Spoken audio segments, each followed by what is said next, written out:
Salam alaikum. Euh, donc, bienvenue dans ce cours de physique atomique.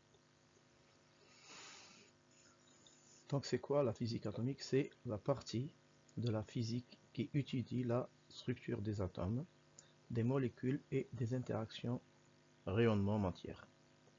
À vrai dire, il existe une branche de la physique atomique qui s'intéresse surtout à l'étude de la structure atomique, avec étude du noyau inclus, d'où la nomination physique atomique nucléaire. Physique atomique nucléaire, donc, abréviation c'est PAN.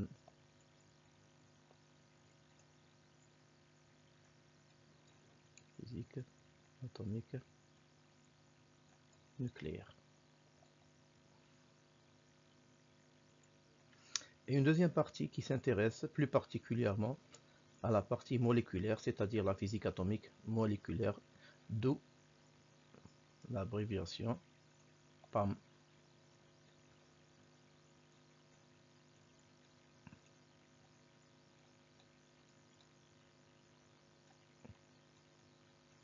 Donc il y a une partie qui s'intéresse plutôt à la structure atomique, plus le noyau, et une deuxième partie qui s'intéresse plus particulièrement à l'atome et aux molécules.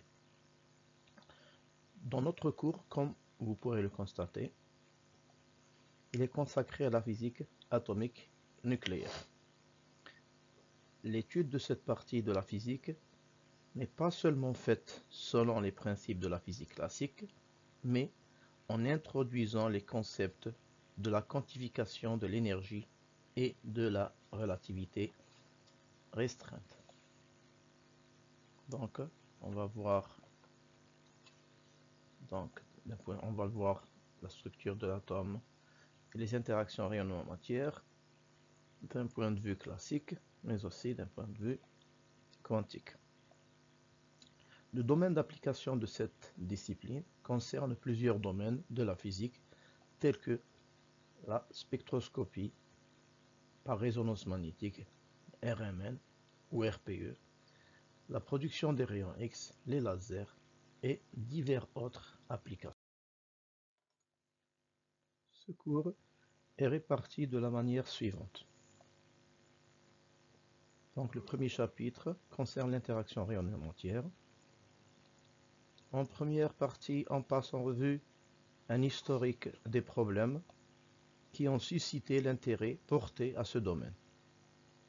On portera un intérêt particulier au rayonnement du corps noir, l'effet photoélectrique, l'effet Compton et la dualité onde-corpuscule, ainsi que l'incertitude d'Heisenberg.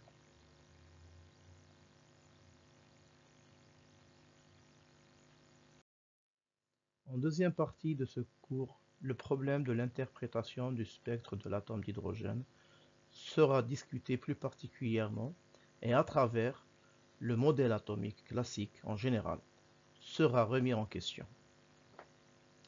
Cette partie concernera donc l'analyse spectroscopique de l'atome d'hydrogène, l'étude classique du modèle de l'atome, ceci dit le modèle planétaire.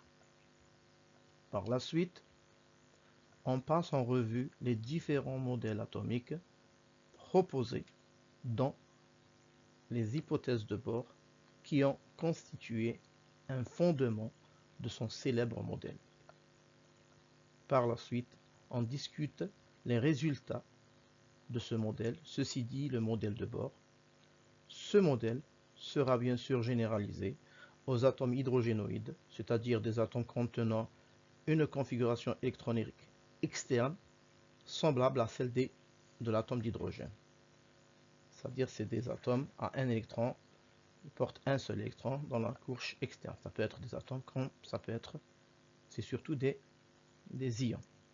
Et pour terminer cette partie, quelques corrections telles que celles effectuées par Sommerfeld et Wilson à ce modèle sera passé en revue. Bien sûr, ces corrections concernent surtout des effets relativistes.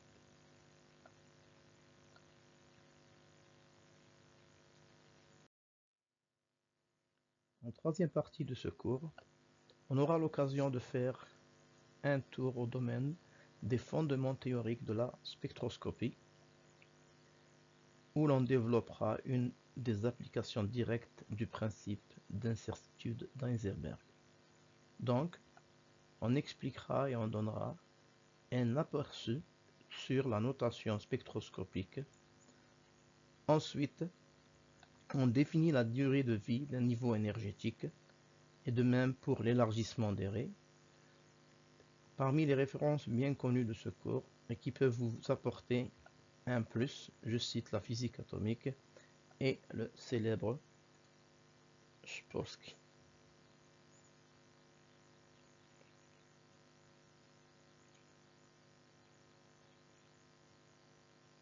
Bien sûr, le livre Physique atomique, il est bien connu sous le nom de son écrivain Cagnac.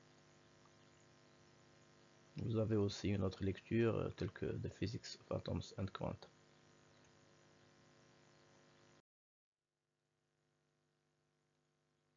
À la fin du XIXe siècle, la physique sous-entendait essentiellement la mécanique classique, l'électromagnétisme et la thermodynamique.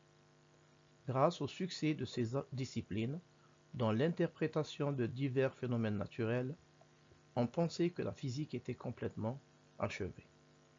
Mais malheureusement, au tournant du XXe siècle, celle-ci a échoué à résoudre des phénomènes non seulement sur le plan quantitatif, mais aussi sur le plan qualitatif et conceptuel. Parmi ces grands problèmes, on cite le problème du courant noir, où le spectre représentant la variation de la densité spectrale en fonction de la fréquence ne pouvait être expliqué par la théorie classique. Donc, le célèbre spectre de matériaux chauffés, tels que par exemple le Soleil ou tout autre matériel, lorsqu'on prenait son spectre en fonction de la longueur d'onde ou de la température, ça nous donnait quelque chose, une allure qui ressemble à ça. D'accord? Donc, on a essayé pendant plusieurs années de trouver le support, si vous voulez, théorique de cette allure spectrale, mais vainement, c'est-à-dire que, si vous voulez, les bases de la théorie classique n'arrivaient pas à expliquer ce genre de spectre. D'où, par la suite, on va le voir, il y a tout un enchaînement de théories qui ont essayé d'expliquer cette allure-là, et finalement ça aboutit à la mécanique, ce qu'on appelle la mécanique quantique. Encore un autre phénomène, on cite par exemple l'effet photoélectrique, donc l'effet photoélectrique, où la décharge électrique d'un éclateur à étincelle était facilitée lorsque celui-ci est soumis à une lumière dont la fréquence est située dans l'ultraviolet. Donc quand on dit dans l'ultraviolet, ça veut dire que vous avez deux boules, ce qu'on appelle les boules à éclateur. Voilà. Donc vous avez ça, deux boules qui sont deux boules métalliques sur lesquelles vous envoyez des UV. Lorsqu'on dit des UV, on sous-entend que c'est quelque chose qui est énergétique. Hein. On va voir quelle est cette condition importante, hein, d'avoir des UV, non pas la lumière visible. Donc lorsque vous envoyez une onde électromagnétique ultraviolette sur de telles boules, et bien vous allez avoir des étincelles entre les deux boules. Hein. Donc c'est comme si vous avez quelque part un passage d'une charge électrique. Autre phénomène, l'effet Compton, d'accord? Donc l'effet Compton, lors des contradictions découvertes sur les expériences de diffusion des rayons X par quelques matériaux, leur comparer par rapport aux résultats établis par J.J. Thomson, et bien les résultats étaient en contradiction. Enfin, vous avez la stabilité atomique et l'existence où l'existence de l'atome a été remise en question. D'accord? et aussi surtout alors lors de l'explication de la spectroscopie de l'atome d'hydrogène, où l'on obtenait des spectres de raies reflétant un aspect discontinu des énergies associées à l'atome. Donc vous connaissez bien le spectre de raies, donc le spectre de raies de l'atome d'hydrogène. Donc vous avez bien sûr les raies, les spectres. Il existe plusieurs types de spectres. Il existe les spectres en émission. Quel est le spectre en émission? Il existe des spectres en absorption, d'accord? Il existe des spectres de raies, comme il existe des spectres continus, ok? Donc, le spectre de l'atome d'hydrogène, il apparaît étant un spectre de raies. Il y en a des raies telles que, si vous connaissez bien, la H-alpha, d'accord? La H, le H-bêta et le H-gamma, et si vous voulez le H-delta, d'accord? Donc, ces différentes raies reflètent quoi, finalement? Ben, H-alpha, hein, je vous le rappelle. Donc, normalement, c'est inclus dans le cours de chimie de première année, H-bêta, H-gamma et H-delta.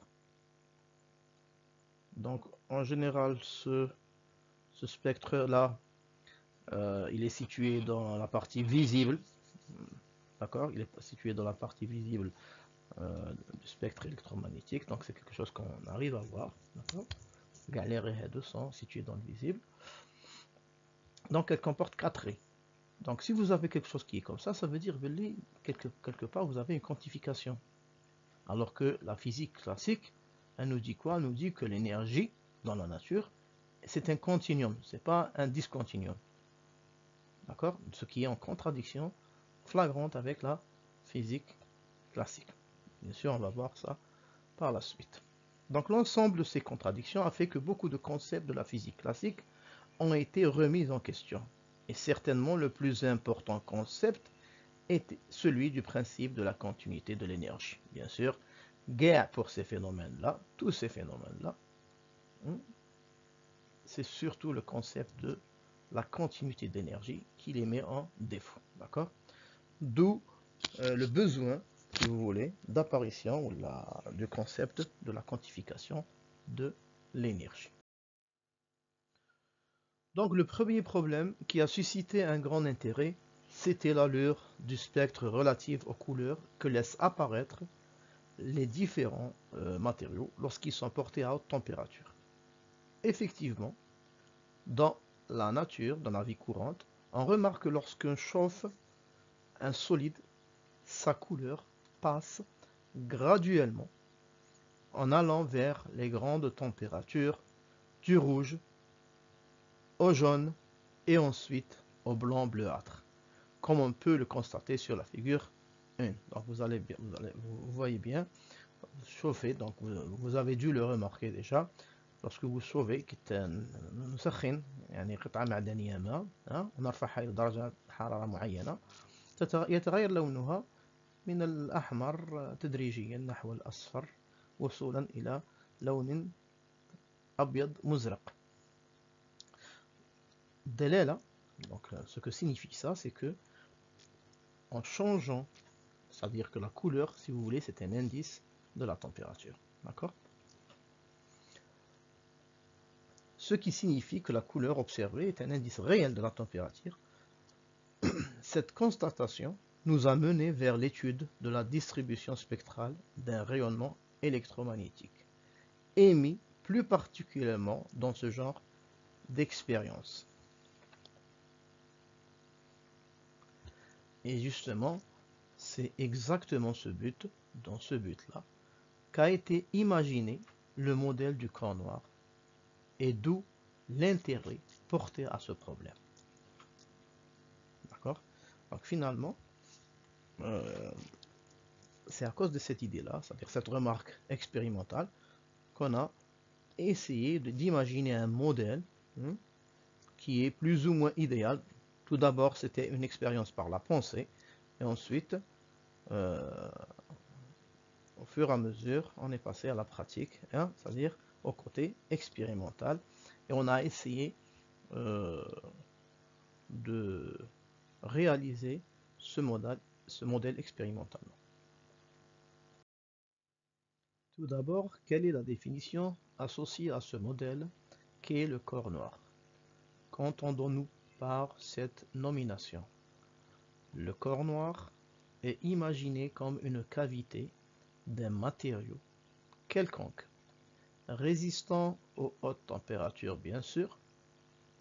On suggère qu'il soit ainsi, c'est-à-dire résistant aux hautes températures, pour éviter que celui-ci ne soit détruit en atteignant sa propre température de fusion. Bien sûr, si on prend des matériaux dont la température de fusion est basse, et puisque de telles expériences, on a besoin de parois qui résistent à des températures de plus de 5000 Kelvin jusqu'à 10 000 Kelvin. Donc, imaginez-vous, si on prend un matériau avec une température de fusion basse, eh bien, on va s'attendre à ce que cette enceinte ou ces parois vont être détruites.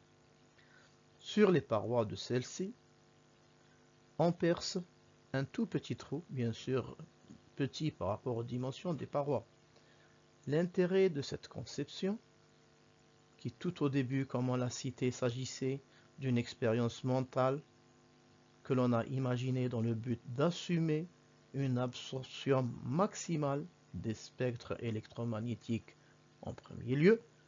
Donc bien sûr, tout ce modèle-là qu'on a imaginé, vous savez bien que la couleur noire, c'est quelque chose qui absorbe toutes les longueurs d'onde, d'accord?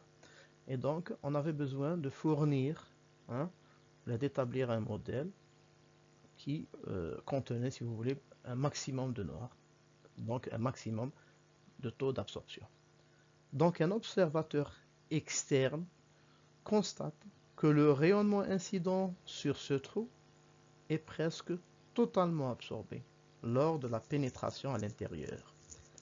Le rayonnement est consécutivement, partiellement réfléchi et partiellement absorbé, et ainsi de suite, jusqu'à absorption quasi totale du rayonnement. Et ce n'est qu'une très petite portion du rayonnement qui peut être réémise à travers ce trou, comme on peut le constater sur la figure 2. Donc vous avez là, vous avez le corps noir. Si une onde électromagnétique va rentrer à l'intérieur, d'accord, elle va être absorbée, et bien une partie va être absorbée, une partie va être, donc il ne va pas être absorbé totalement, il va être absorbé partiellement, et une deuxième partie va être réfléchie selon les lois que vous connaissez de l'optique, d'accord? Donc, et ainsi de suite, jusqu'à absorption quasi totale de l'énergie de l'onde électromagnétique, d'accord? Et ainsi de suite, et ce n'est qu'une petite partie qui peut être rémise, d'accord, à travers le même trou. Donc, comme remarque, il faut noter que lorsque la cavité est chauffée à une certaine température T, la radiation émise par le trou représente aussi une radiation du corps noir, d'accord, parce qu'elle est sujette au même phénomène à l'intérieur du corps, à l'intérieur de l'enceinte, d'accord. Donc, une succession d'absorption et de réflexion. Donc c'est aussi une radiation du corps noir, c'est-à-dire que ce modèle représente les mêmes caractéristiques ou propriétés tant qu'en absorption ou là en émission. Donc vous avez la même chose. Donc absorption, vous avez une lumière ou une onde électromagnétique qui est absorbée à l'intérieur. Donc il y a une succession d'absorption et de réflexion et ainsi de suite. Ben, la même chose. Si le corps est porté à une certaine température, il est chauffé, donc il va émettre une onde électromagnétique qui elle-même, à l'intérieur de l'enceinte, va être réfléchie et absorbée consécutivement. D'accord? Donc, quelque part, vous avez les mêmes résultats. Aussi, il faut que le rayonnement émis et absorbé, ainsi que les parois, constituent un système isolé c'est-à-dire que le tout est en équilibre thermodynamique. Donc il faut que tout, c'est-à-dire le rayonnement émis, absorbé, ainsi que les parois, le tout constitue un système isolé, c'est-à-dire que le tout est en équilibre thermodynamique, je répète. En pratique, ce modèle théorique est incarné, il est incarné dans la réalité par un four maintenu à température constante et isolé sur lequel on perce un petit trou. Donc finalement, ce modèle qu'on avait imaginé, qu'on avait effectué par imagination, la meilleure représentation expérimentale ou réelle de ce modèle, c'est un four, tout simplement, c'est un four, bien sûr, sur lequel, bien sûr, on améliore, dont on améliore les surfaces, et sur lequel on perce un trou, d'accord, tout simplement. Donc par la suite, on passera en revue l'historique des, bon, vous pouvez voir votre four. Donc il peut être de différentes formes, comme vous pouvez le voir sur la figure 3. Donc le four, il peut prendre différentes formes, par exemple sphérique ou les célèbres fours que vous connaissez, en forme de cube ou le donc avec des parois parallèles. Donc c'est bon pour cette séance. Donc par la suite, on passera en revue l'historique. Je préfère laisser ça pour un autre cours.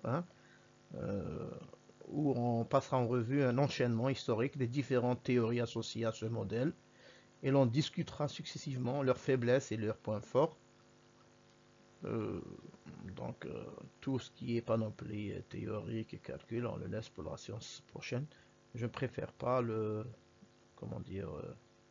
dissocier les différentes parties, et c'est pour ça, bon, ce cours-là était plutôt introductif, où j'ai cité les concepts et quelques définitions de courant noir, et le besoin de cette théorie qui est la physique atomique. Merci. Salam alaikum.